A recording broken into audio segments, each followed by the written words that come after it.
C'è molto del cinema, credo, di Carlo Mazzacurati Assolutamente. per la dolcezza, per la sincerità con cui riesce a raccontare, e forse di molti altri registi C'è molto, con cui hai ti lavorato. dico, c'è molto del cinema di 3 persone, di 3 artisti che hanno segnato molto il mio percorso. Uno è Silvio Soldini, a cui devo tutto, che è una persona, forse la persona che conosco meglio nel cinema. Ho girato tantissimi film con lui, siamo dei più che buoni amici proprio, e quindi ho respirato il suo film e la sua capacità di scrivere cinema fin da veramente dalla più tenera età, perché è stata la prima persona che ho conosciuto quando sono andato a vivere a Milano, quindi una cosa affonda le sue radici negli anni '80, quindi ti lascio immaginare. L'altra persona è Carlo Mazzacurati, che è stato una figura veramente fondamentale non soltanto nel mio percorso artistico, ma proprio nella mia vita. Parlo di 3 amici sostanzialmente. Il terzo è Gianni Zanasi, con cui divido momenti seri e facetti da diverso tempo, e sono 3 artisti completamente diversi tra di loro, ma sono accomunati da una caratteristica importante: sono proprio liberi. Ognuno ha sviluppato, nel caso di Carlo, insomma, il proprio percorso in maniera autonoma e originale.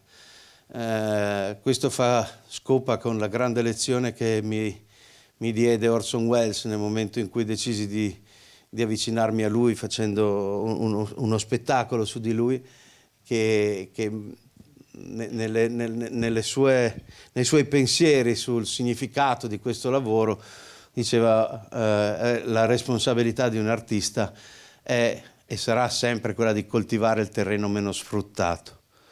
Io non so benissimo di non aver girato Quarto Potere, per l'amor del cielo, ma sono assolutamente sicuro di aver dato vita a una storia originale, che in qualche modo si porta dentro il cuore a questi 3 autori, ma non somiglia a nessuno dei 3, e soprattutto vuole cercare di raccontare una storia in una forma originale. Sono riuscito nel mio intento, non so se questo intento sono riuscito a comunicarvelo, però era quello che volevo fare. L'ho sempre fatto nel mio mestiere d'attore, volevo provare a farlo anche mettendomi dietro una macchina da presa.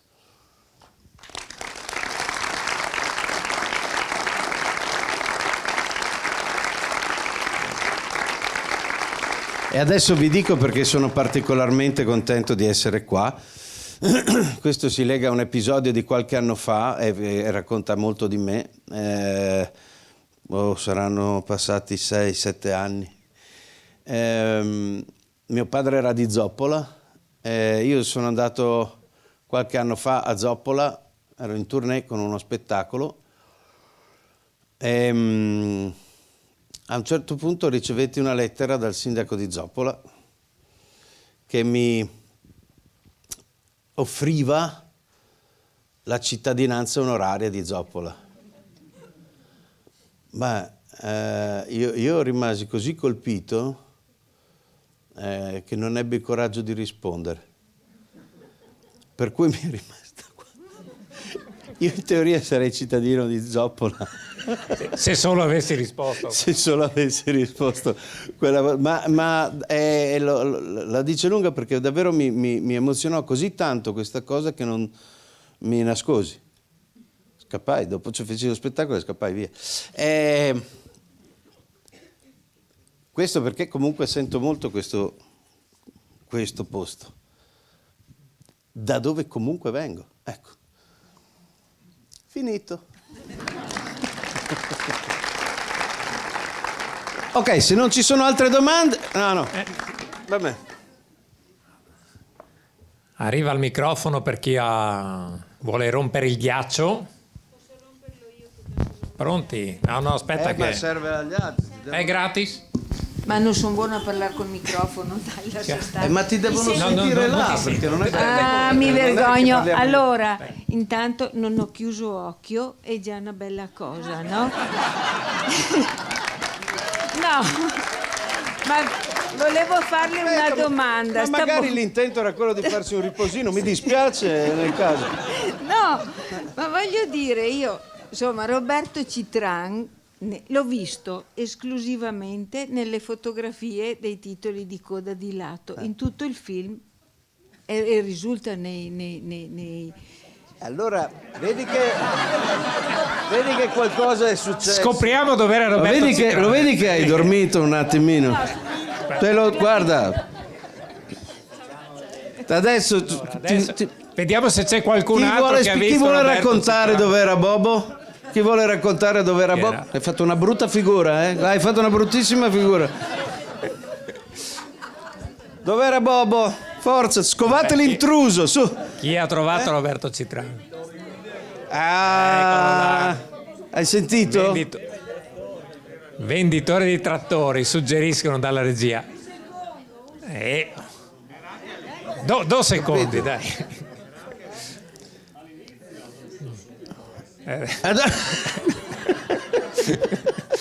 Proprio. No, ti hanno tannato, guarda. E forse la sedia laterale che non si vede bene tutto lo schermo, era nella parte di là dello schermo. È andata così. Questo mi spingerà a scrivergli un personaggio più grande, più lungo, insomma.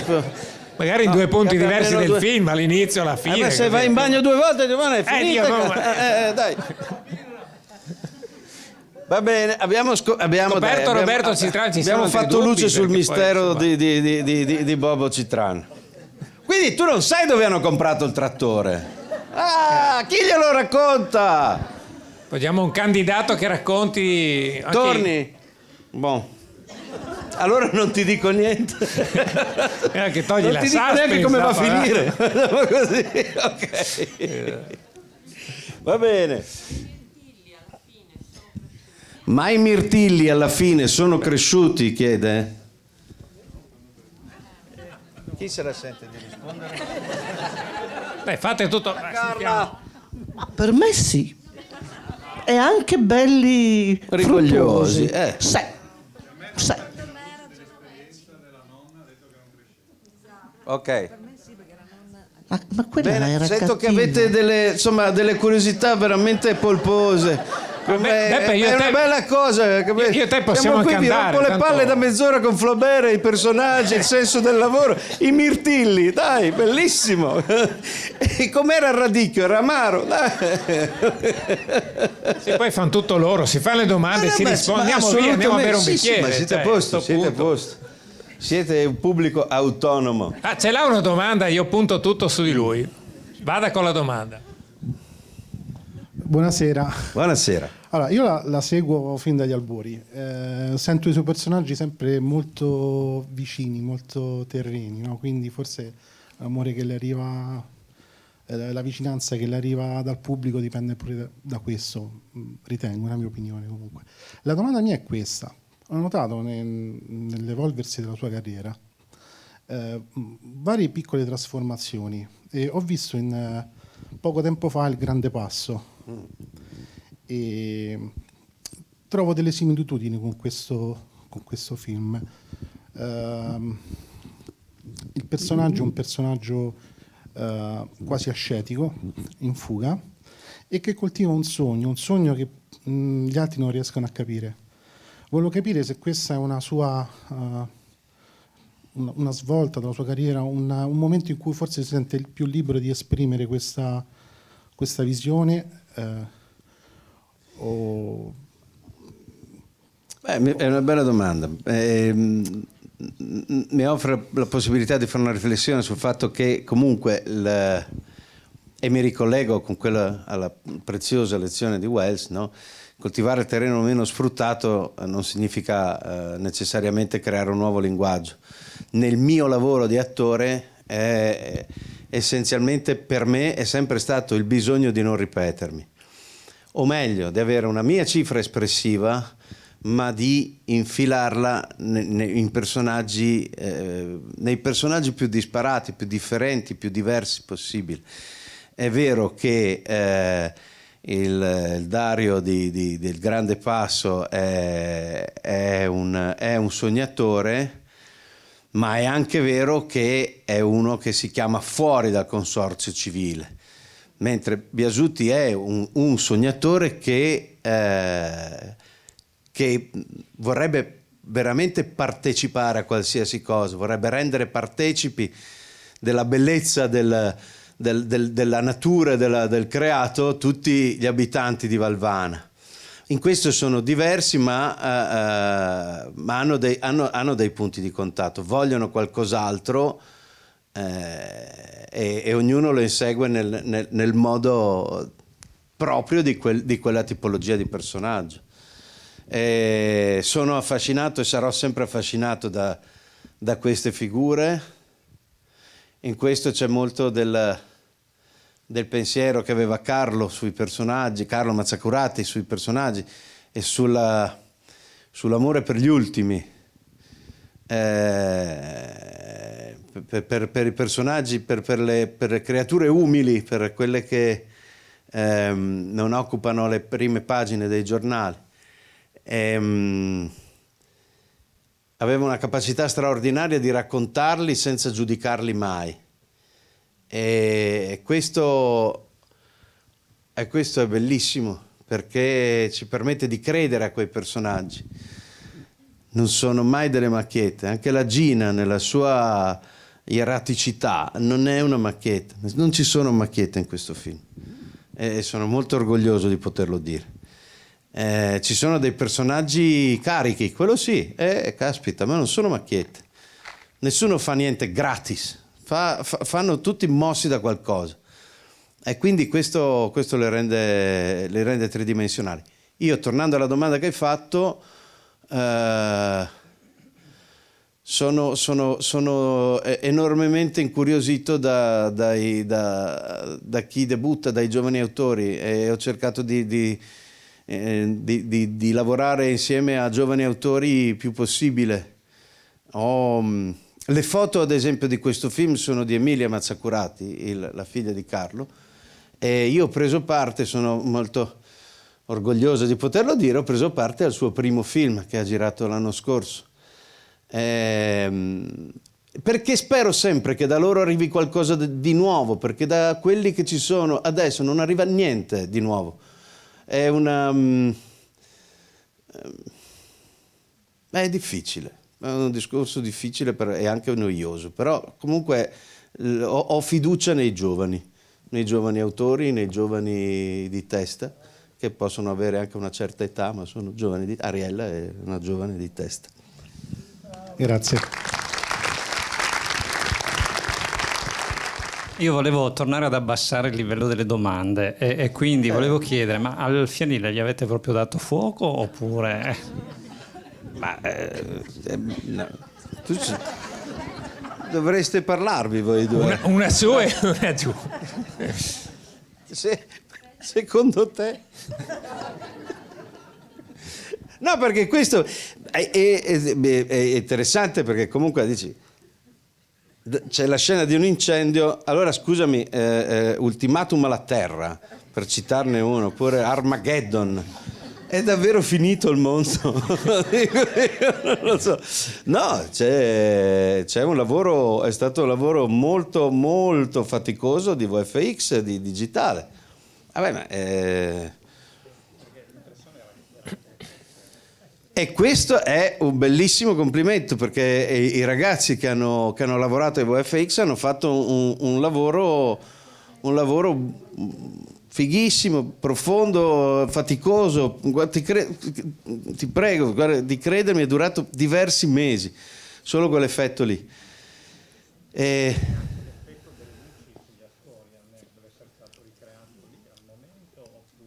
Tu sei incuriosito da tutta una parte tecnica che... Però aspetta, perché non ti sentono lassù, bisogna anche l'effetto delle luci sugli attori.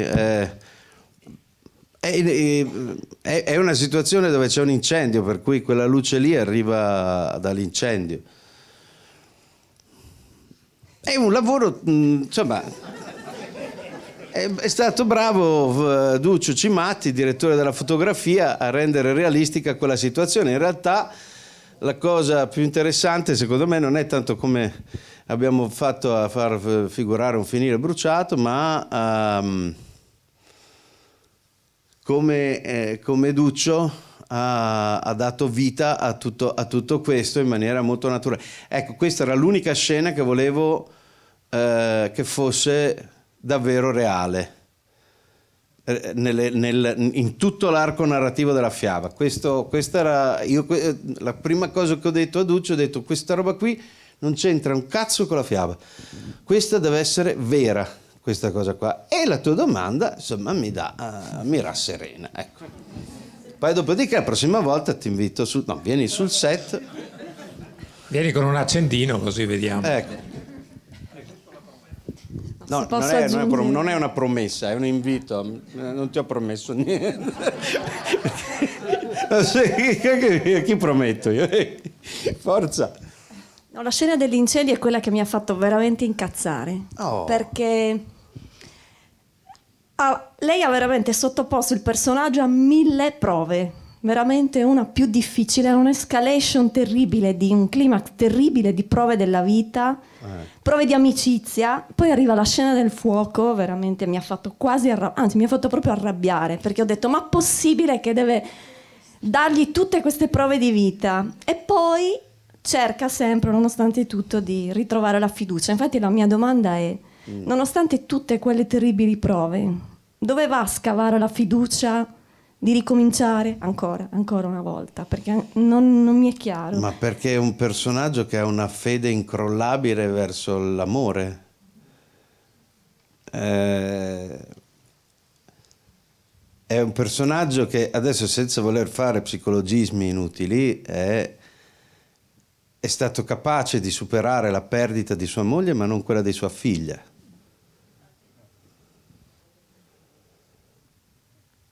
Difatti ci parla. Quello è un modo di convivere con un dolore inimmaginabile e che davvero ci fa capire che ci si abitua a tutto. La galera, la malattia, la distanza, la perdita, ci si abitua a tutto. Questo non vuol dire che le cose non ci feriscano, ma riusciamo a convivere. Questo, per me, quel personaggio lì doveva avere un rapporto di forza rispetto al dolore, perché volevo raccontare questo.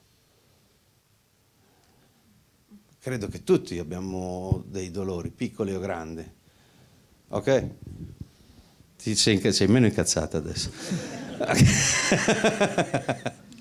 Sono dei guerrieri dell'ottimismo, ma anche un po' dei guerrieri della gentilezza. È un po' anche questo ci rimanda a Carlo Mazzacurati. La buona educazione credo che sia se ognuno l'applicasse verrebbe fuori una rivoluzione che neanche quella d'ottobre. Intanto Beppe ti ringrazio. First, come opera prima a Vergine, come si dice da queste parti, e poi io ti ringrazio perché i tuoi personaggi finalmente sono dei personaggi educati, gentili e che con la cultura mangeranno. Grazie. Oh, grazie Carla, che bello, grazie. Sì, è vero. Dimostra che si può mangiare con la cultura. Con la cultura e con la gentilezza. Forse questa è la chiusura un po' più bella di questa serata. Assolutamente. Io però un'ultima cosa da chiederti, una cosa che forse avrei notato quando ti abbiamo accolto a Cinema Zero: c'è scritto sulle porte solo il cinema, al cinema e cinema. Sì. Solo essere qui, essere tutti insieme, aver scelto questa sera di uscire di casa e di venire a vedere un film tutti insieme, di incontrare un autore, un regista è un'esperienza secondo noi insostituibile, secondo Cinema Zero.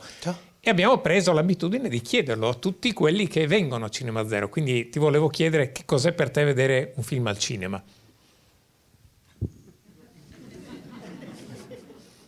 Facciamo così, contiamo fino a 3 e poi 2. Io vivo altrove. 1, 2, 3. Io vivo altrove.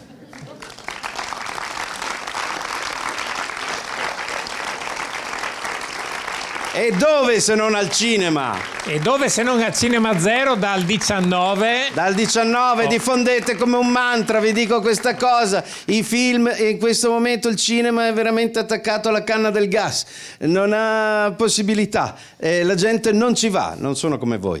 I film adesso hanno delle scarsissime possibilità di sopravvivenza in sala. Se dall'uscita, dal primo weekend, non mostrano segni di salute i film, durano veramente pochissimi giorni, non arrivano al mese, non arrivano neanche alle 3 settimane. In genere durano 2 settimane i film che non incassano. Adesso questo sembra un discorso, ma non me ne viene niente. La cosa che però vorrei davvero è che ci fossero tante persone come voi che se lo vengono a vedere insieme, che se lo vengono a vedere in sala, perché è tanto meglio, perché siete insieme, perché così abbiamo parlato di mirtilli, di incendi, di libertà, di dolore, a casa o si va in bagno o capito, si mette la pausa, però suona il cellulare, suona il cellulare, ti addormenti. Tutto può succedere nella vita, però... No, ma al cinema non succede, al cinema non dormi. Noi siamo guerrieri dell'ottimismo cinematografico. Assolutamente. Quindi... Grazie, davvero, grazie, mi avete fatto il regalo più bello. Vi voglio bene. C'è un ultimo regalo. C'è un ultimo regalo a Beppe che davvero ringraziamo di cuore per questo bellissimo film e per tutta la passione e l'entusiasmo che ci mette, ed è la tessera di Cinema Zero, così per sancire ancora una volta, l'ennesima volta, che sei parte di noi, sei parte del nostro mondo. E ovviamente la nostra borsa La Vita è un film che è utilissima proprio se vai in sala, perché si illumina col buio, quindi può farti luce dentro, trovi un piccolo racconto. Così non dai fastidio. Così non dai fastidio se devi trovare la che cosa. Bello, grazie. Non devi svegliare se c'è uno addormentato lì. Grazie, ma io questa... Grazie, lunga Giuseppe vita a Cinema Zero. Grazie. Grazie a voi, grazie, buonanotte, grazie.